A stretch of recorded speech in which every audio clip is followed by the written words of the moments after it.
Hello, and welcome to another episode of the Bite Size Nutrition Podcast.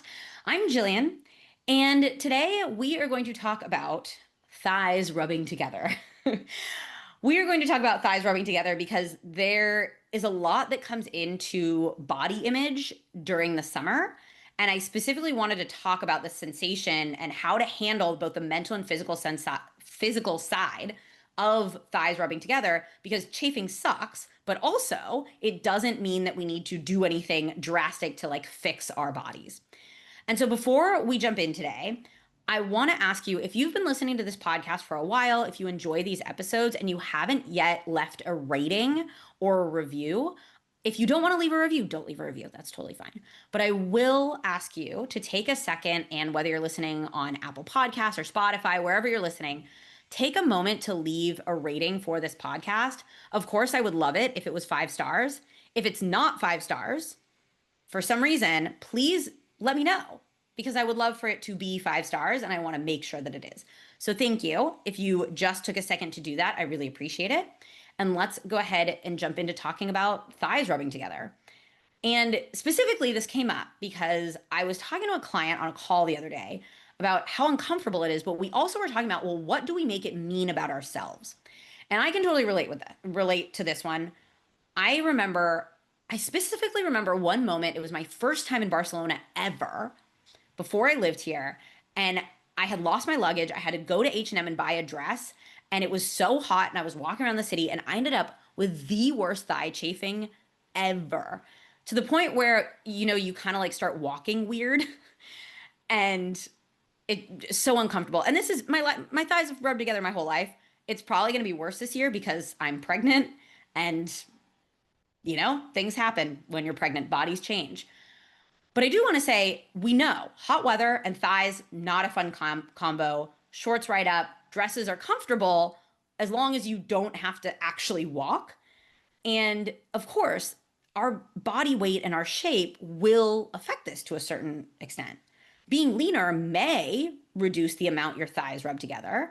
It may even mean that your thighs don't rub together at all. But we want to ask ourselves is, if my thighs are currently rubbing together, does that mean that I need to immediately just try to fix my body?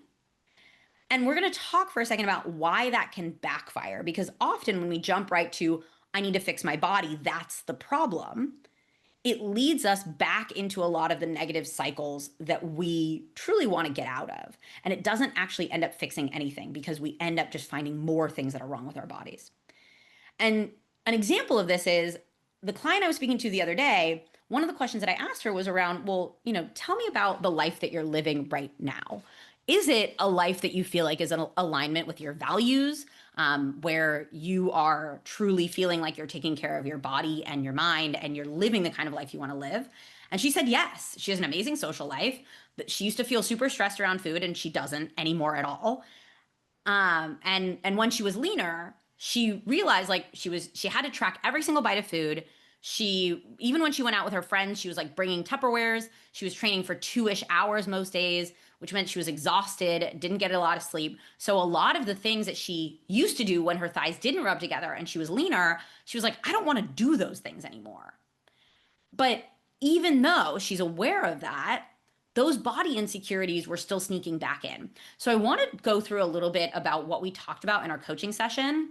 And you're going to walk away from this episode having chosen what a compassionate, values aligned action will be to help yourself feel more at ease in your body and your clothes this summer, even if your thighs still rub together. So let's start out with the first question is, what are you making your thighs rubbing together mean about yourself? Because logically, we know if we think about it, like bodies are all different shapes and sizes. Like so much of it has to do with like our hip width, just the way like our body distribution. There are people that are incredibly lean that their thighs rub together, and there are people that are not that lean who have thigh gaps. But that logical part doesn't really matter because emotionally, we are really influenced by these body ideals. And essentially what we've been sold is this idealized body that has changed so much over the years, right? So we have this idealized idea of, well, I should be thin. I should have these certain random body features that seem to change every few years or so. But if we really think about it, why is a thigh gap good and who benefits from me believing that, right? Because who benefits from me believing that I need to change my body every single summer or I need to control my body to a certain extent? Well, the people that are benefiting from that are not necessarily the people that have my best interest in mind because bodies are just bodies and they're going to change. We also want to ask,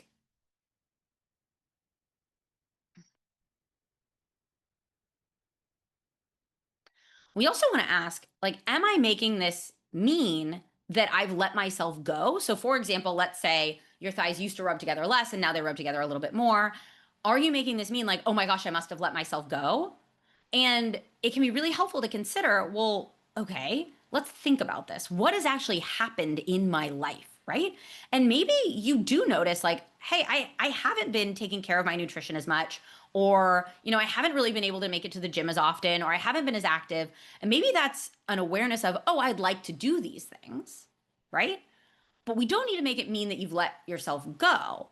This can be, for example, my thighs are quite a bit bigger than they were when I was at my leanest, but I'm actually taking care of myself in a way that truly aligns with the kind of person I want to be. So that means, like, yeah, it's a little bit more uncomfortable wearing shorts, but I am so much more comfortable in who I am because I am living in a way that truly aligns with what helps me thrive, right? I have energy. I have a healthy, well, no period right now because I'm pregnant, but I have this life that allows me to do all of these incredible things. And when I was so incredibly strict with my training and my nutrition in order to keep my body smaller, I didn't have a life that was so big and joyful and fun. And so if I were to label myself and say, oh, my thighs rub together more, that means I've let myself go. I'm only looking at a very, very tiny part of my life. And I need to zoom out a little bit and see the context. It's also really helpful to question, like, where did I get these beliefs from? We know from body image research that there are three huge influences on our body image: our peers, our family, and the media. And so it's helpful to explore that. For example, when I was little, my family would make comments about my chunky thighs. Am I taking that into my adulthood? If so, I might need to address that because I don't need to make that mean something about who I am as an adult now. I also don't need to make it mean something negative. It can just be like, yeah, I've got chunky thighs. What's wrong with that? Right? So it can be helpful to look at, like, who or where did I learn that my thighs should look a certain way or that I would be better if my thighs looked a certain way? Because when we recognize that these are all things that we've learned, we can also reteach ourselves new ways of thinking. The next step here is to think about, like, how do I actually make myself more physically comfortable? So yes, I want to acknowledge, and I know this pain, thighs rubbing together is fucking painful. I know, I still live in this world. It is probably, as I said, going to be worse this summer, but that's okay. That's okay because I do have some comfort tools that I use, but I also don't make it mean anything about me. It is just my thighs are a different size, and that is not a bad thing. That is just my life, right? So my favorite comfort tools are, there's this thing, they're called bandelettes. Bandelettes. If you want to know how to spell it, DM me. They're basically like these like leg sleeves. They're not shorts themselves, but they're like a soft, thin leg sleeve that you put on your thigh and that can like help your thighs move like more like without friction. There's also, I've seen some new super, super thin, lightweight biker shorts. And those are great because the normal biker shorts tend to be really hot and sweaty. And these are like super, super thin fabric. And there's also a variety of different chafing sticks that you can buy. If you Google like no chafe stick or something like that, you can find a ton of them. But this also comes down to how you're expressing your physical or your personal style and how you feel in your clothing. Because yes, it's really uncomfortable if you are wearing shorts and they're just constantly riding up. But it's also really cool when you start to experiment with, like, what length of short inseam is helpful for me. I know for a fact that if I wear shorter than a certain length of short inseam, it's going to ride up. That's just something I know about myself. And I grew up in this like very short shorts era, but now it is the best thing ever that longer and looser shorts, which in my opinion are way more comfortable, are now in style. And personally, I don't give a shit if they go out of style. I like longer, looser shorts. And I am a short person, right? So we used to have this idea that like if you're short, you should wear shorter shorts. Screw that. I'm also a huge fan of thrifting sites like Poshmark if you're in the States or Vinted if you're in Europe. And having a tailor, having somewhere that you can go to get things tailored so they fit your body better is magical. And I also want to remind you that a little bit of discomfort is just life, right? Sometimes you'll wear shorts that ride up, sometimes you'll get a little bit of chafing. And being able to tolerate that without making it mean anything about your worth as a human is part of a positive body image. I think often we think like, ooh, if I was skinny, then I just wouldn't have any of these problems. And that's not necessarily true because often we have very different problems when we are obsessed with maintaining a certain body size. And it's also really important to be able to accept that our bodies are a certain way without that meaning I am a worse off person or that is something negative about me, right? So then we can ask, well, what would the wise, caring version of me do in this scenario? So maybe you're uncomfortable and you're feeling like my body would be better if my thighs didn't rub together. Maybe you're telling yourself that, I shouldn't wear certain outfits. Maybe I look at other people and I'm like, oh, why can they wear that and I can't? And often we try to soothe this discomfort by fixing. We think, oh, if I just fix my body somehow, and we always go to like lose weight, right? If I can fix my body somehow, then I'll feel better. But this backfires and can create discomfort in so many other areas and often doesn't even solve our discomfort. We need to remember bodies don't change overnight. So if we're really dedicated to trying to fix our bodies, we may resort to drastic measures and still find ourselves preoccupied with the problem in the meantime and missing out on life. And then this also assumes that our bodies are problems that we need to fix. And I've said this before, there's nothing wrong with taking steps to improve your nutrition or your fitness. But it can also be really helpful to take a step back and say, well, am I currently taking care of my body from a place of respect and care? Because if the answer is yes, then you probably know that the right answer isn't to diet or isn't to try to force your body to be different. It may be dealing with some of the emotions and the thoughts around what you are making this mean about yourself. And the wise and caring version of you is the version that is aware of this struggle, aware of how it feels, aware of that you're suffering, but doesn't try to gaslight you and is like, oh, you shouldn't feel this way, right? It allows you to acknowledge how you feel without wallowing in it. It understands you. That wise, caring version of you gives space for your emotions. And that wise, caring version of you is also motivated to support you in what is best for you as a human. And I assume that what's best for you as a human is taking steps to live a really great summer, to be present, to enjoy, to truly lean into what makes you happy without the size and shape of your body holding you back. Part of that is leaning into your worth and your values and the things that you enjoy doing that are not related to your body size and shape. Because often we have this idea of, I can't do this because of my body size or because my thighs rub together or whatever. And that is a mental block, not an actual block. Which brings us to the very last step of this. And I want you to ask yourself, what values do I want to uphold towards my body this summer, and how will I do that?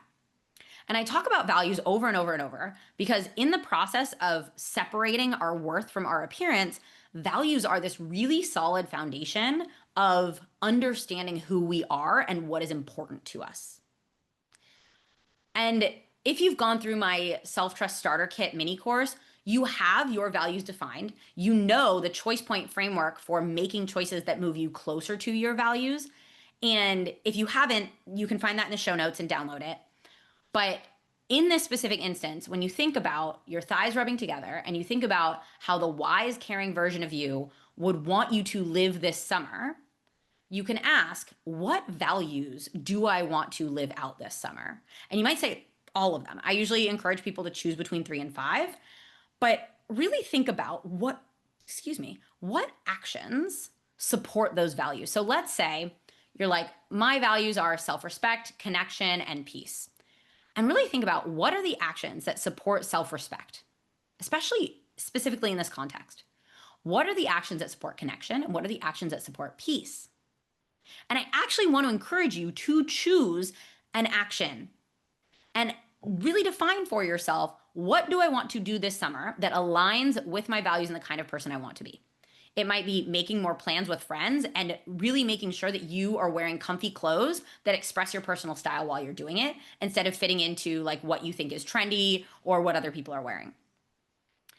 Another action might be throwing out old clothing that doesn't fit and getting a couple of really solid pieces that align with how you want to feel. Maybe they're pieces that you're like, oh no, I'm not going to get them because I'm going to wait until I lose weight.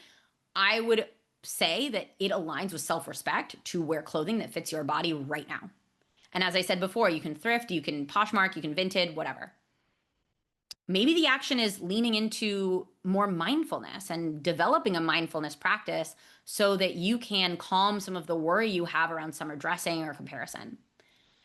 And I'll leave you with this. Your thighs rubbing together does not have to mean more than it actually is, which is a body sensation that is sometimes uncomfortable. And sometimes this triggers a desire to try to fix our bodies through dieting or fat loss. And while there is nothing wrong with making changes to how you eat or exercise, as long as it supports your overall health, I would really encourage you to consider if your go to is, I need to fix my body when something like this comes up, because that keeps us in a never ending spiral of my body is a problem that needs to be fixed. And it's just this moving goalpost. And I also want to say that taking actions that align with and support your values, I promise you, will help you feel more like you this summer, because it helps you focus on the kind of person you want to be, not just the image that you want to project. So, with that, if you are someone who feels like calorie counts or thoughts of dieting or strict rules or fear of comparison, all of these things guide your choices around food or fitness, and you don't really trust yourself to make choices, learning to make choices based on values helps you build self-trust. And you do that through the self-trust mini course, the self-trust starter kit mini course. Link is in the show notes. You can do that. If you are interested in coaching, you can also find information about that in the show notes. Let's say this is an issue that's coming up for you. This could be an issue that I would coach you through on a personal level in coaching, so that you can fully enjoy your summer without body thoughts holding you back from living a great summer. And with that, I hope you have a lovely day wherever you are and whatever you're doing. And I will talk to you soon.